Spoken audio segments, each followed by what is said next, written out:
विकास का जो योजना है, जो राशि है, ये बिल्कुल कटौती कर दिया है। और पंचायती राज व्यवस्था का जो सपना था सरकार का, वो सकनाचूर हो गया। अभी हमारा ही पंचायत का पैसा और उसको पीएचडी को दिया जा रहा है, और पीएचडी मेरे ही पैसा से वो अपना कर रहे हैं।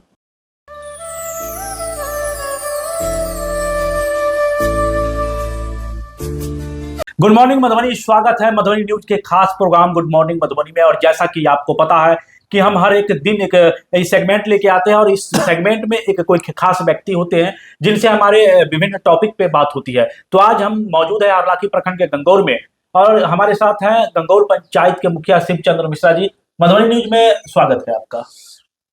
बहुत बहुत बधाई आपको भी, और आपके चैनल के माध्यम से जो भी लोग जुड़े हुए हैं सबको मैं सहृदय धन्यवाद देता हूँ। मुखिया जी, चलिए हम आज सुबह की शुरुआत करते हैं। सुबह के 7:30 बज चुके हैं और हम लोग इस आपके पंचायत में बैठे हैं, तो बात करेंगे पंचायत के विकास पर। और पंचायत के विकास पर बात करने से पहले, गंगौर पंचायत जो बाहुल्य संख्या है कुशवाहा की है, और कुशवाहा के बाहुल्य संख्या में अल्पसंख्यक होते हुए कहा जाए तो बिहार से लेके पंचायत तक जो जात की राजनीति हो रही है, ये किसी से छुपी हुई नहीं है। और ऐसे में अल्पसंख्यक कहा जाए, भूमियार समाज से आप आते हैं, और फिर भी 2 टर्म से आप लगातार मुखिया हैं। क्या राज है? कहीं कुछ घोटाला घपलेबाजी तो नहीं है? देखिए, ऐसी कोई बात नहीं है। ये गंगौर पंचायत का जो स्थिति है वो निश्चित रूप से आपने जो बोला, यहाँ पे कुशवाहा और यादव बहुल हैं। 2200 वोटर लगभग कुशवाहा समुदाय से हैं, और 1800-1900 वोटर यादव समुदाय से हैं। और हम जिस जात से बिलोंग करते हैं वो महज 80-85 वोट उनका है। और मैं दोबारा टर्म मुखिया हूँ। तो इसमें आपका कहने का मतलब कि कहीं कोई राज तो नहीं छिपी है। राज ये छिपी है कि मैं सबका साथ और सबका विकास करता हूं, सबको सम्मान देता हूं, और जनता के हृदय में हम जो हैं 24 घंटा जनता के बीच रहते हैं। और मैं जिस समय मुखिया नहीं था उस समय भी जनता के बीच रह के जो भी सेवा होता था लोगों का करता था। और जब से मैं मुखिया हूं, पूरे पंचायत में आप घूम जाएंगे तो मुझे लगता है कि लगभग 80% से एभव लोग हमारे क्रियाकलाप को, मेरे विकासात्मक जो कार्य है उसको सराहना करेंगे। बहुत सारे जगह होते हैं, अब जो 20% लोग हैं डिवोटी जो कार्य करता है, जो ब्लाइंड सपोर्टर है, उसको छोड़ के, क्योंकि ब्लाइंड सपोर्टर का मतलब है कि हम गलत भी करेंगे तो हमारा ब्लाइंड सपोर्टर हमको कहे कि नहीं, इससे बेहतर कोई है ही नहीं, वो होता है ब्लाइंड सपोर्टर। तो जो 20% ब्लाइंड सपोर्टर है उसको छोड़ के 80% लोग हमारे एक एक क्रियाकलाप को, हमारे विकास के कार्य को सराहना करेंगे। और मैं मुखिया हूँ, मैं जो वोट देता है, जो न देता है, मैं सबका मुखिया हूँ और सबका विकास करता हूँ। 15 वार्ड है मेरे पंचायत में, और 15 वार्ड में आप चले जाएं जिस भी वार्ड में, और वहाँ के लोगों से बात करेंगे तो मेरे परोक्ष में वहाँ का लोग हमको अपनी जबान से कोई गंदा लैंग्वेज नहीं निकालेगा और सराहना ही करेगा। यही बहुत बड़ी खूबी है। और मैं हर समय लोगों के बीच सुख दुख में लगा रहता हूँ। 12 बजे रात में भी किसी को कोई काम पड़ती है तो डायरेक्ट मुखिया जी से संपर्क लोग करते हैं, और मैं खड़ा रहता हूँ उनके लिए। और यही कारण है कि लोग हमको, जो हमारे नौजवान साथी हैं, जो हमारे हम उम्र के लोग हैं, या जो हमारे पिता तुल्य लोग हैं, अभिभावक, वो सारे लोग हमको सम्मान करते हैं। हमको सब सर्कल में बैठने का मौका मिलता है, और बच्चे से लेके बुजुर्ग तक हमको सम्मान करते हैं, और मैं भी उसी रूप में उनका सम्मान करता हूँ। इसी रूप में सम्मान करते हैं, और कारण भी यही है कि अल्पसंख्यक होते हुए भी लगातार दूसरी टर्म में भी आप मुखिया है। जब आप चुनाव में आए थे तो आपने बहुत सारा वादा किया था। चुनाव जीतने के बाद सबसे पहली प्राथमिकता आपने किस कार्य को दिया? देखिए, चुनाव जीतने के बाद सबसे पहले तो मैं अपने पंचायत का जो शिक्षा व्यवस्था है, जी आप देखिएगा तो मेरे यहाँ का स्कूल बिल्कुल ठीक ठाक स्थिति में है।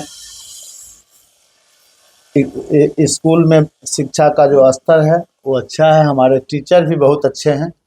टाइम से स्कूल आना और ज़्यादा से ज़्यादा हमारे यहाँ के स्कूल में बच्चे की उपस्थिति रहती है और हमारे पंचायत के लोग को जन जागरूकता के माध्यम से अपने बच्चों के शिक्षा के प्रति लगभग लगभग 98% लोग जागरूक हैं। और सबसे पहले वहाँ का विधि व्यवस्था, बहुत सारे प्राइवेट स्कूल भी हैं और लगभग लगभग 100% परिवार, गरीब से गरीब परिवार भी है, वो भी अपने बच्चों को शिक्षा के प्रति ज़्यादा जागरूक है। और इसके बाद जो है विकास का बहुत सारा योजना है। हमको लगता है कि जो गंगौर पंचायत का जो विकास है और जो आप देखेंगे, चाहे वो तालाब का सौंदर्यीकरण हो या कोई मंदिर के विकास की बात हो या कहीं पर मुस्लिम अल्पसंख्यक के धर्म से जुड़ा हुआ संस्था का विकास की बात हो, नली गली योजना हो या आपको सड़क हो। दूसरी बात है कि आपको मैं बताता हूँ कि मेरे अभी हाई स्कूल में कुछ दिन पहले सैनिटरी पैड मशीन लगाया था और उससे बहुत सारे लोगों को विकास, और हर दृष्टिकोण से मेरे पंचायत में आप कहीं भी चले जाइए, किसी भी वार्ड में चले जाइए, वो चाहे वो बिजली का समस्या हो, सोलर स्ट्रीट लाइट का व्यवस्था की बात हो या सड़क हो या हमारे यहाँ जो स्वच्छता कर्मी है उसके द्वारा प्रतिदिन हर वार्ड में सफाई का काम होता है। तो विकास और किसी भी पंचायत को एक अच्छे मुकाम पर ले जाने के लिए किसी एक तरह के विकास से आप उसको नहीं ले जा सकते हैं, चहुमुखी विकास चाहिए।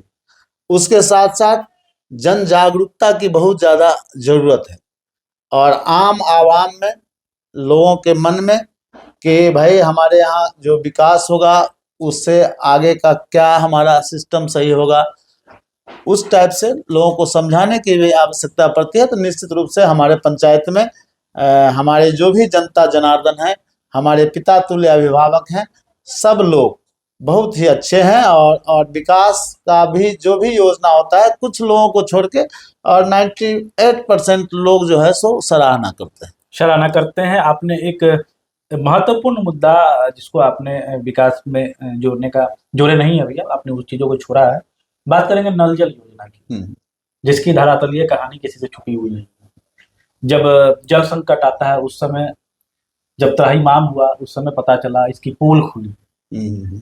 इसके पीछे फेल होने के पीछे कारण क्या है? देखिए, मेन है कि फेल होने के पीछे कारण है जल संकट का जो समस्या है, उसका सबसे बड़ा कारण है कि धरती के नीचे सीमित जल है और पिछली साल जो है सो हम लोगों के यहाँ बारिश नहीं हुई और बारिश नहीं होने के कारण क्या हुआ कि 100% जो किसान हैं उनका जो भी बोर्डिंग था वो सिंचाई के लिए, पटवन के लिए 100% 24 घंटा बोर्डिंग चालू था, जिसके चलते क्या हुआ कि नीचे का लेवल, पानी का वाटर लेवल नीचे चला गया। और चूँकि जो बोर्डिंग 200 फीट पे है, 250 फीट पे है, चापाकल 115 फीट पे है, 25 फीट पे है, तो जब भी वाटर का लेवल नीचे गया, और चापाकल का फिल्टर होता है 6 फीट का, बोर्डिंग का फिल्टर होता है 40 फीट 50 फीट, तो 2 फीट 3 फीट पानी जब ये नीचा चला गया, फिल्टर एयर लेने लगा तो पानी छोड़ दिया चापाकल। और इसका सबसे बड़ा वजह है कि हम लोग ग्रामीण क्षेत्र में हैं और अपने घर में खासकर महिलाओं को या जो भी युवा लोग हैं, अगर गर्मी के समय में आपको 1 गिलास पानी पीना है ना, तो उसके लिए ये हाल प्रत्येक परिवार का है कि 1 गिलास पानी निकालने के लिए मोटर का स्विच देके 10 लीटर पानी फजूल में बहाते हैं।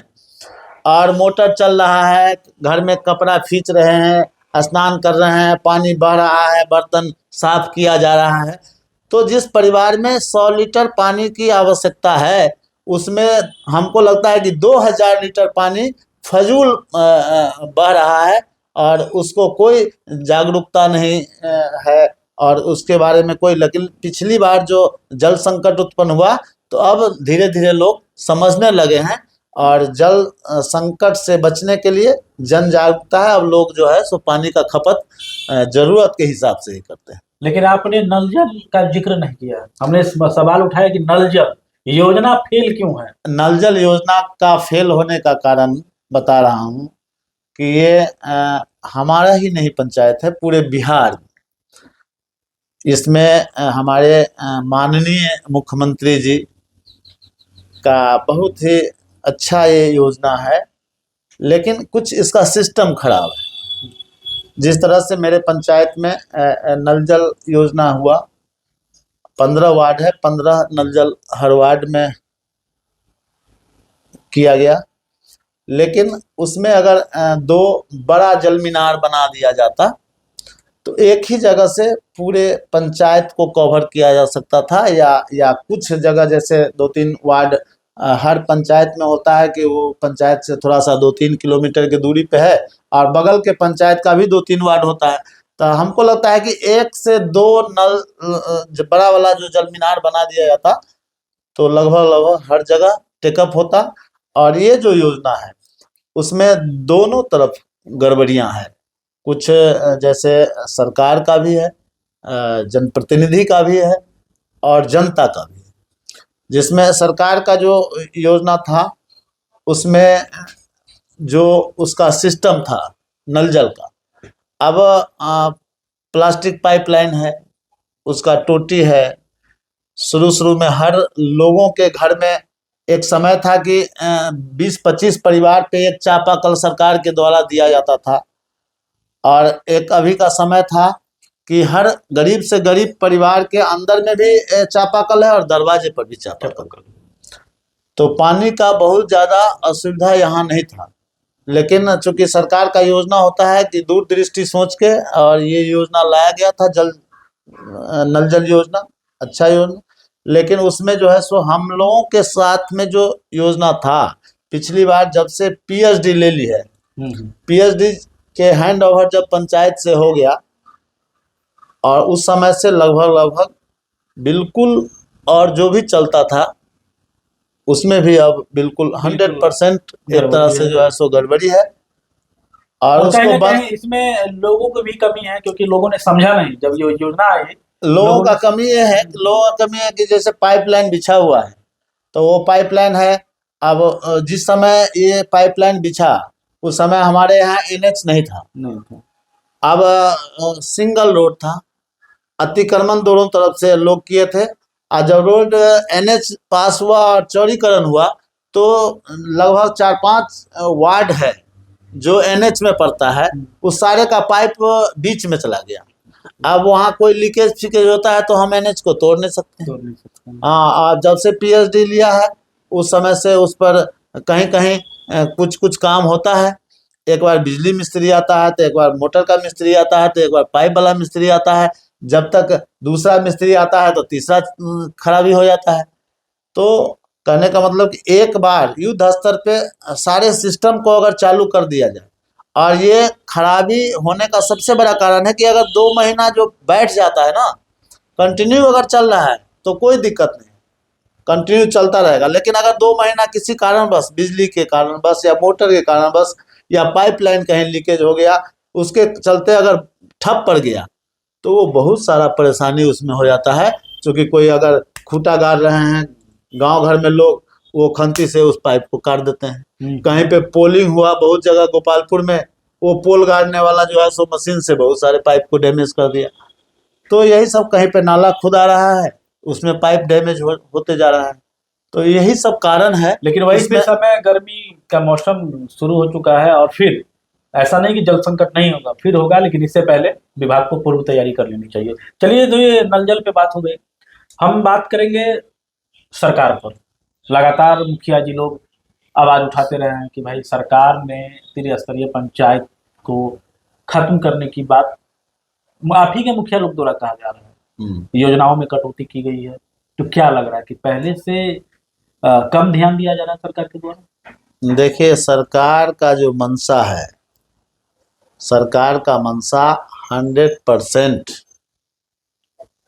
गांधी जी का जो सपना था पंचायती राज व्यवस्था, और पंचायती राज व्यवस्था में जो पंचायत का मुखिया मुख्यमंत्री है पंचायत का, उसका अपना कैबिनेट है, और जो त्रिस्तरीय पंचायत है, भारत सरकार, बिहार सरकार और पंचायत सरकार।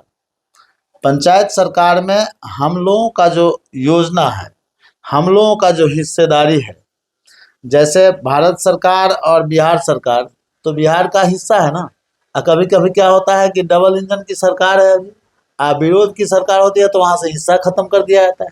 लेकिन हम लोग के यहाँ पूरे बिहार में ज़्यादातर मुखिया, हम तो चूँकि सरकार के विरोधी पार्टी से बिलोंग करते हैं, लेकिन ज़्यादातर मास लेवल के मुखिया जो हैं सो सरकार के ही हैं।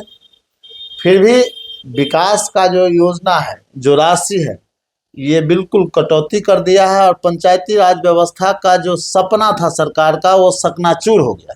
अभी हमारा ही पंचायत का पैसा और उसको पीएचडी को दिया जा रहा है, और पीएचडी मेरे ही पैसा से वो अपना कर रहे हैं। पंचायत में मुखिया करेंगे तो पहले मुखिया करते थे 1,20,00,000 रुपया पंचायत सरकार भवन के लिए था। फिर बीच में सरकार अपने स्तर से उसको टेंडर में ले गए, तब 3 करोड़ लगभग 20-22 लाख रुपया हो गया। और फिर जो है सो टेंडर से अभी मुखिया जी को दिया जा रहा है। अभी तक धरातल पे कुछ हुआ नहीं है, लेकिन पहले शिलान्यास तो हुआ। हाँ, शिलान्यास तो हमारे यहाँ भी हुआ है, लेकिन उससे आगे का प्रोसेस अभी लंबित है। अगर फिर इसमें जो है सो मुखिया जी बनाएंगे तो उसमें से 80-85 लाख रुपया फिर काट दिया गया है। हाँ, तो ये पंचायत का जो है सो वो लोग अपने स्तर से जैसे होता है, हमको लगता है कि पंचायती राज व्यवस्था में पंचायत का जो अधिकार है, पंचायत का जो सिस्टम है, वो अगर दे दिया जाए तो निश्चित रूप से ये पंचायत बहुत ही सुंदर पंचायत हो जाएगा, और इतना बढ़िया यहाँ का विकास होगा कि आपको लगेगा कि नहीं हम ये सुदूर देहात में हैं।